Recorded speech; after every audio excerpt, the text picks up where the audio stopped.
Friend, আমি দেখতে পাচ্ছ আজকে তোমাদের একটা খুব সুন্দর একটা জায়গায় আমি নিয়ে এসেছি, যেটা হচ্ছে গিয়ে আলিপুর জেলখানা। জেল 1906 সালে যেটা হচ্ছে গিয়ে তৈরি হয়েছিল, সেই জেলখানার মধ্যে আমি তোমাদের নিয়ে যাব। সব ভিডিও তোমাদেরকে দেখাবো আস্তে আস্তে আস্তে আস্তে। আসো, রেডি করে আয় আয়, এদিকে আয়, আমার দিকে যাবে, চলে আয়।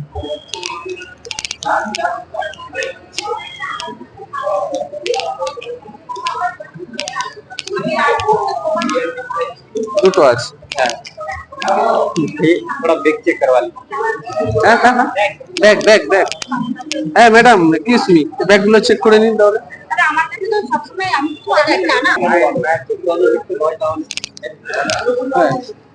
হ্যাঁ হ্যাঁ, আমি এখন জেলখানার মধ্যে ঢুকলাম, ঢুকতে যাচ্ছি তো অনেক সিকিউরিটি ভাইরা আমাকে তো সার্চিং ফার্চিং করলো। তো এই এই এখান থেকে আসার পরে এরা সার্চ ফার্চ করবে।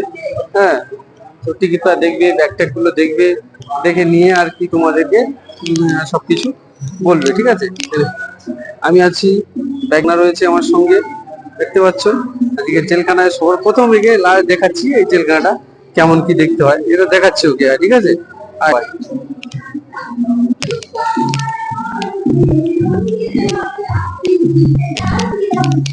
খুব সুন্দর একটা জায়গা, দেখতে পাচ্ছ। আচ্ছা, তো এই আসামিরা যেসব জায়গায় থাকতো সেই ঘরগুলো কোন দিকে? ওইদিকে। যাই হোক, আমি তোমাদের আজকে সমস্ত জিনিসগুলো দেখাবো। আলিপুর খুব সুন্দর একটা পরিবেশের মধ্যে দিয়ে এর মধ্যে সাজানো হয়েছে। আর এখানে এখানে দেখানো যাবে তো। আর যেখানে নিয়ে যাচ্ছি তোমাদের, যেখানে ফাঁসির মঞ্চ, যেখানে ফাঁসি হয়েছিল আর কি, সেই জায়গাটা তোমাকে নিয়ে যাবো। ওইভাবে দেখ, ওইভাবে তুলিস না, ওইভাবে তুলি না, লম্বা কর, লম্বা। হ্যাঁ, যে ফাঁসির মঞ্চ যেটা হয়েছিল, সেই ফাঁসির মঞ্চটা তোমাদেরকে আমি দেখাবো একটু। এটা অফিস।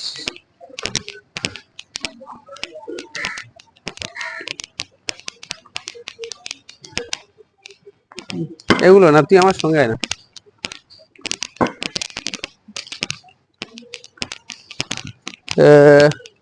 এই সব রুমগুলো ছিল যেখানে কয়েদিরা ইউজ করতো আর কি, জেলখানার। হ্যাঁ, এর মধ্যে যে আসামিরা ছিল, আসামিরা থাকতো। হুম, এই এই এই- এই ঘরের মধ্যে ছিল অনেক আসামি থাকতো এই ঘরের মধ্যে। এই ঘরটার দেখো। তারপরে আমি পুরো জেলখানাটা দেখাচ্ছি। এদিকে নেহরু কক্ষ, ফাঁসি মঞ্চ। ফাঁসি মঞ্চটা দেখাই। নেতাজি কক্ষ মানে সব সামনের দিকে।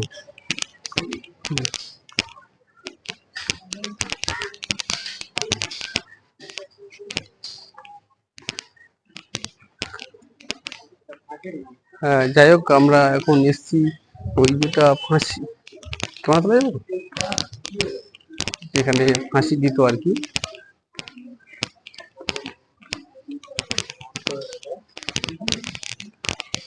আচ্ছা, যাই হোক, আমি এক একটা করে সবকিছু তোমাদেরকে দেখাবো।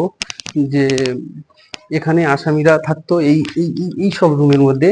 এই সব রুমের মধ্যে আসামিরা থাকতো যারা প্রকৃত খুব ক্রিমিনাল, যারা হচ্ছে গিয়ে মোস্ট ক্রিমিনাল, যাদের ছাড়লে একদম দেশের ভয়ঙ্কর একটা কিছু করতে পারতো, যারা সাজাপ্রাপ্ত আসামি, তাদেরকে এর মধ্যে রাখতো। এর মধ্যে এখন রেখে দিত।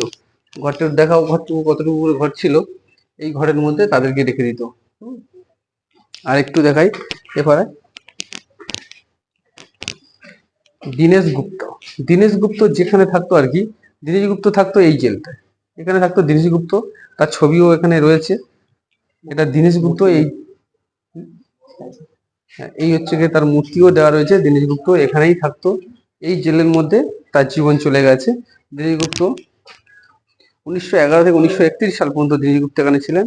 এটা পুরোটা এখানে লেখা রয়েছে। আচ্ছা, আর যেটা দেখাবো,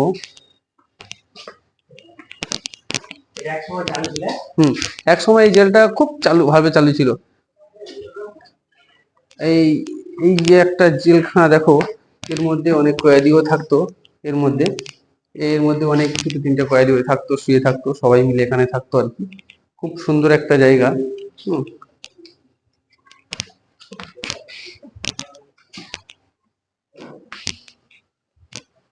আচ্ছা, আবার বেরিয়ে আসবো, আবার একটু বন্ধ কর।